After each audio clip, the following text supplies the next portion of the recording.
Ladies and gentlemen, welcome to the presentation of our investigation on the hostel fire leading to 3 fatalities in Akaslonpolo-Kolari on 13th of February 2024. Now, before going into the investigation itself and the report that we are going to publish, I would like to thank, first of all our next of kin and loved ones. You've been very patient with us. This investigation has taken a little bit over a year, as it sometimes does. But thank you for your patience with that. And to all the parties that were present at the fire, we would like to thank you for your input. We submitted a poll because we needed information for the investigation. Thank you for your input and the photos and all the information that we have received from you. It was absolutely primordial to, in order to complete this investigation. Now, my name is Tiina Bieber and I am the Head of Communications of the Safety Investigation Authority, Finland. And we will be spending the next 20 to 25 minutes or so together on this investigation. Again, before going into the report and the investigation itself, I would like to manage your expectations a little bit. The fact is that we will probably not be able to provide all answers to all your questions. That is not the task of the Safety Investigation Authority. However, we will try to do our best to answer those questions that fall within the realms of a safety investigation. And as we say, we're looking for a probable cause, and I'm stressing the word probable. And we're also looking at whether the safety overall has been taken adequately into account. Now, those are the sort of limits of what we do. And with that, I think we are good to go. So, why do we conduct safety investigations?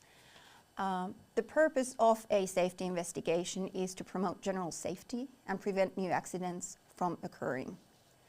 Safety Investigation Authority conducts an investigation independently and impartially. Now, that is a very important matter.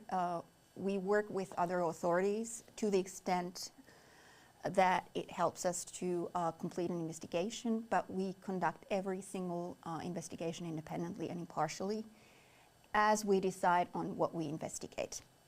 The purpose of a safety investigation is not to apportion blame or liability. We have other authorities for that, and we do not handle questions of compensation. Now, even with that, it is a sort of 360-degree investigation, which means that we look at a lot of underlying factors, and that's where the duration comes from. So mostly we're dealing with from 9 to 12 months. So it takes time. Now, what do we look at? We look at the course of events leading to an accident, its causes and consequences. We have a look at search and rescue actions and the functioning of other authorities. We look at whether the safety has been adequately taken into account in the factors leading to an accident. And we look at management supervision and supervision activity and whether it's been appropriately arranged and managed. Now, with this accident, why did we decide to investigate? Again, when we get a notification of an accident, we have to decide whether we investigate or not. And we do it on a case-by-case basis. Now, an investigation will be initiated if it is thought to produce significant information to improve general safety. The severity of consequences, the recurrence and public significance, as well as the number of people put at risk are factors that we do take into account. Now, when going into this particular accident, what did we have a look at? We had a look at some of the previous statistics on how these fires occur and how much what. And according to Pronto statistics, Pronto is the database, let's call it like that, that rescue services use for their cases and for intervening. There have been, within the last 5-year period, a little bit over 320 fires in accommodation facilities in Finland overall. So that's the sort of extent of which we have these types of accidents. Tourism in Lapland has increased steadily over the past few years, and in 2023, we had around 3.3 million overnight stays recorded in accommodation establishments in Lapland. Now, obviously, not everybody came at the same time, but it is a large number of people that do come to Finland and to Lapland to have vacation here. So tourism is important. In addition to that, when we did our primary investigation and started our investigating activities, we looked at accommodation activities from previous cases, and we looked at whether there were any. So it is very rare that lives are lost when staying at a hostel or a hotel in Lapland. So please keep that in mind as we progress. We did find maybe one previous case that was similar to this, and it was several years ago. Then we had a look at how the organization of various activities for travelers were done and were carried out. So here we are dealing with so-called low-risk tourism activities. And again, as I say, we have a look at the overall safety. How can we promote general safety, and does our investigation bring something into that field? So maybe as an overall sort of when we started this adventure and this investigation, this is what we had a look at. Now, setting the scene and the course of events. So a fire broke out in the main building on Tuesday, February 13th, 2024, a little bit after midnight. 28 people were accommodated in the two-story main building. Now, I believe about a year ago, some of the authorities were talking about 34 people total. The discrepancy comes from the fact that within the hostel area, we had several buildings, and some of these people were staying in those other buildings. But we had 28 people, total that were staying in the main building. 16 out of these 28 were part of a group travel organized by a foreign travel agent. Most of the travelers, I mean, we're after midnight, we're sleeping. That is a factor that sort of had to be taken into account. We had 3 victims, and they were all accommodated in the upper floor, and their rooms were situated in the balcony access corridor. They had no possibility to exit, as we will see. And the occupants of other rooms managed to exit. So this is the scene we're dealing with. Now, in pictures, what are we looking at? Those red boxes that you see on the left, those were the 2 rooms where the 3 victims were staying. The fire started out, when you look at the sort of right-hand picture, started from the left, from an outdoor shed, which means that these 2 rooms were situated right there. Now the yellow box on the left, as you can see, the occupants of that room did manage to exit. Again, this is the upper floor of the building. The problem, as we will see, is that there is only one exit possible from those 2 red box rooms, and it is via the outdoor corridor. Except that now that the fire spread and started from the shed that was situated right there, they did not have time to do it. So what I'm trying to say here is that the rooms along the balcony access corridor depended on a single exit for their emergency escape safety, and that is a critical factor in this investigation. And as for the rest, the occupants of that yellow box room, they managed to come out, and that's why the picture is there. There is the sort of rooftop there after the corridor, so they managed to jump down from that rooftop.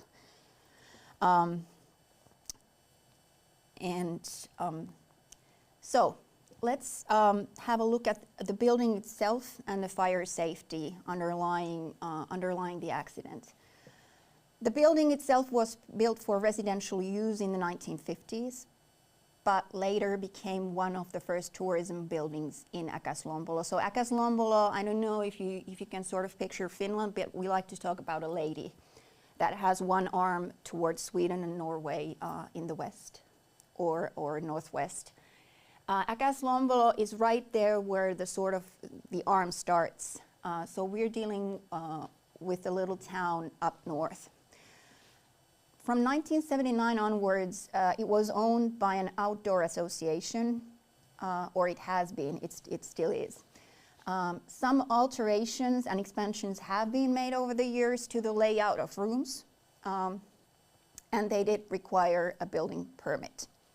In its current form, the building has been used and has been there since 2002. So the room layout has not changed since 2002. Now, accommodation activities. The purpose of use changed in 1974. Prior to that, we were dealing with a residential building, and it went from that to accommodation activity. And hostel entrepreneurs have been the latest operators of this building. Now, in terms of fire safety,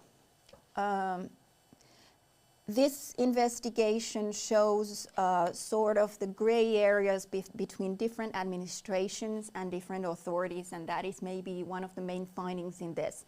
So every time we're dealing with building permits, fire safety matters, we are sort of at the hiatus of different authorities, and that led to a point where not all information was passed, or even the tour operators did not know who to contact if they needed more information, so we do not have a one-window policy.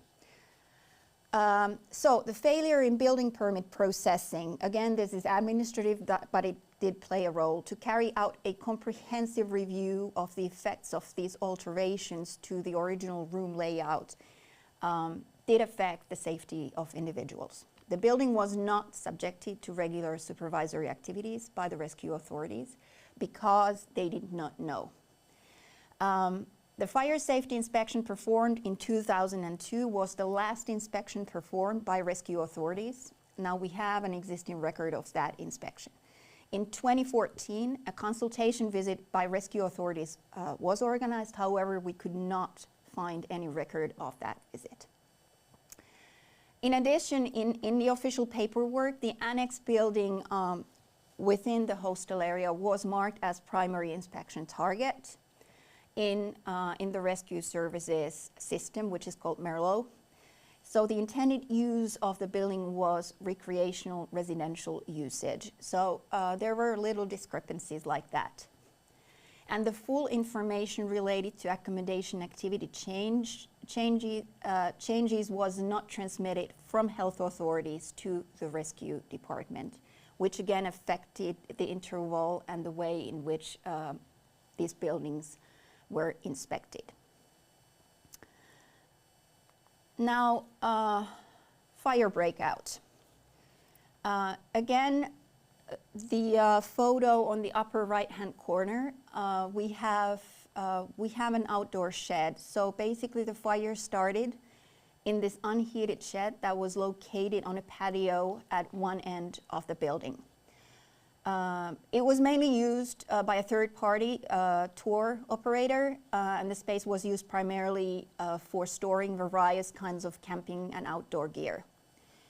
The operator had organized a Northern Lights excursion to a group of foreign travelers. I think it was foreign and domestic, I'm sorry, but travelers in the close-by area. A campfire was lit during that excursion, and the remaining ashes were brought back to the hostel and stored in this outdoor shed. Now, when looking at how the fire started and spread, the conditions for spreading were optimal in a way. The ash, sort of, when we're talking about the container in which the ashes were brought back, even if they were cooled down, the container itself was made of combustible material, and the structure of the storage area, so we're talking about the shed, were pretty much optimal.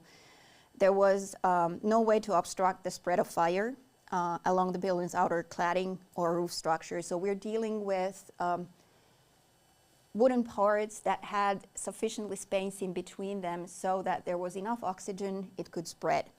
At the same time, when we're talking about ashes, what was not taken into account, and people simply do not know, is that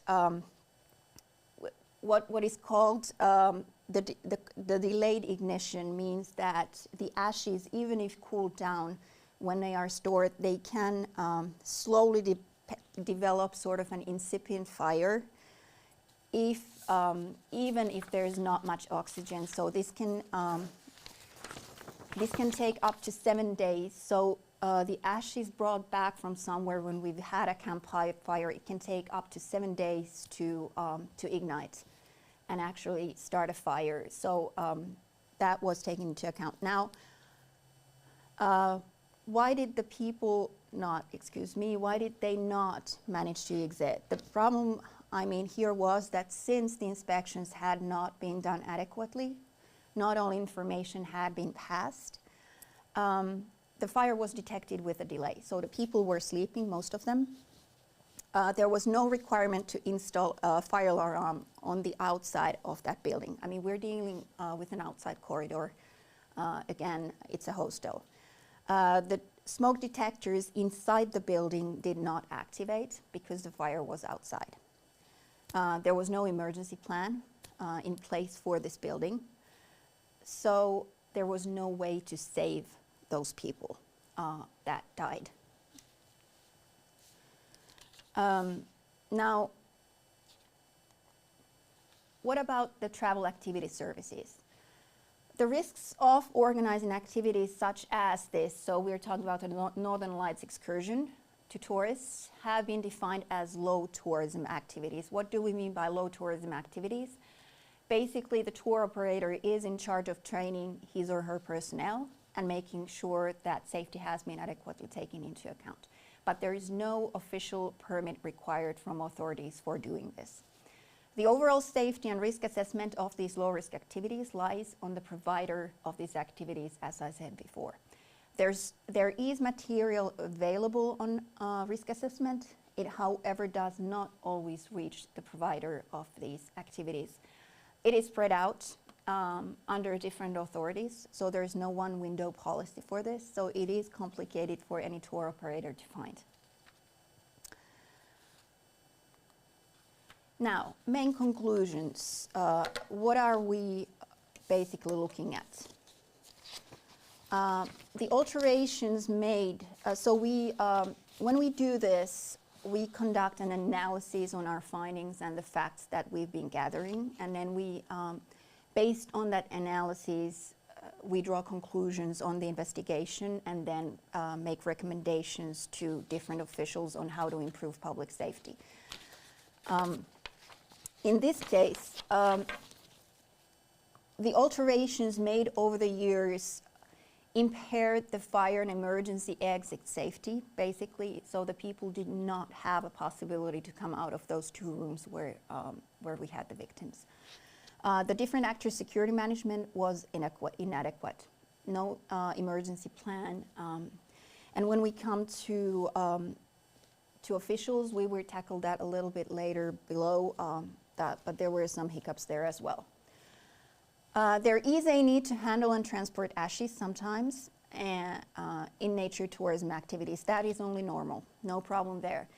But ash-related risks are not sufficiently understood. Again, there is a risk of the ashes igniting a fire even after several days when they're stored. Now, the materials to support the risk management of tourist activities are available, but they do not reach all operators organizing low-risk activities. So this business does rely on self-monitoring quite a bit. And it doesn't matter whether it's a foreign tour operator or a domestic tour operator, they have basically the same issues. Now, as the fire spread and blocked the only exit, it prevented the guests in the room along the corridor from exiting. The emergency exit safety of these rooms had not been adequately addressed. And then finally, and this is where we come to our next point, as we look at how authorities function, how rescue services function in accident situations. The authorities' capabilities for collaboration are emphasized, particularly in accidents involving a large number of tourists. Now, just a few words on this. Again, tourism in Lapland is very much a seasonal industry. So the 3-point-something million people that or overnight stays, it does not come in one bit, but it does tend to come at certain points of the year. Now, Finland is, we have 5.5 million inhabitants approximately in the country. And it's mostly, and the south of the country is mostly densely inhabited, but when we go up north, we have long distances. We do not have people living in the same area that much, which means that the rescue services have been scaled in relation to that. So when we look at this, we do not need to maintain the safe readiness stance everywhere up north during the entire year. The problem is that when you start having these tourists, there's a lot more people at some points of the year. And this is where we end up having a little bit of an issue. There's not enough drills between officials. So the way it's organized is that different authorities function together. And that's how we have the readiness stance that needs to be kept up north. However, there's always not always, but there are some communication issues between the different authorities. And then when we sort of pass the overall leadership of one operation to another authority, that takes a little bit of time and that takes a little bit of communication. Now, that's where we had a bit of an issue and simply it has not been trained. Overall, there was no way to save the 3 victims based on the information we have. And then the second part is that the psychological care did function very well in the beginning. So right after the accident, however, it needs to be planned long-term, and that's where we did end up having a few issues. Now, the recommendations, our main product, and this is how we improve public safety. Number 1 is related to, and these are in no particular order, so it does not mean that number 1 is more important than number 3. They're all equally important. Tourism is an important industry, especially in Lapland, and its safety consists of several elements. And tourism activity is subject to several different statutes. However, the overall responsibility for safety management in tourism is fragmented and not vested in a specific single actor. This is the reason why the Safety Investigation Authority of Finland recommends that the Finnish Safety and Chemicals Agency, Tukes, as the authority responsible for supervising tourism activities, update the safety management guidelines for activity and experience services as a whole to also provide the prerequisites for ensuring the safety of low-risk tourism activities. It should additionally be ensured that this information can be accessed by foreign operators. The second safety recommendation is related to supervision of fire safety in accommodation facilities. The information in this case, was inadequately passed on by the Health Protection Authority, and the information about changes in accommodation activities is not always communicated to rescue authorities. This is why we recommend that the Ministry of the Interior ensure that information on accommodation activities in a building reaches the local rescue authority in a timely manner, making it possible to target supervision work. And number 3 is related to safe practice for handling ashes. There is no uniform and safe operating model for handling ashes. Every year fires are ignited due to hot ashes, and the understanding that ashes may be hot and hazardous based on casual observations is extremely difficult. So we need to have a model for this, which is why we recommend that Metsähallitus, which is the authority responsible for forestry in Finland, create a uniform and effective and safe practice for handling ashes, especially in nature tourism. Now, we do follow up on these recommendations. We have a legal mandate to do that for 10 years from the point that we actually give those recommendations, which will be next Monday. This is the photo of the building that was destroyed. So as you can see, it was fully burned. Now, should you have any pending questions, our investigator in charge, Mr. Timo Naskali, is more than happy to answer some of those questions. Again, within the realms of our activity, as am I. The press release and the summary will also be published in German and in Dutch on our website in a couple of days from this recording, but you can find them there on our English website should you wish to read them in German and in Dutch. And finally, I would just like to say that does this mean that you should not travel to Lapland or stay in one of those hostels and hotels in Lapland? No, it does absolutely not. Again, this is a rare occurrence.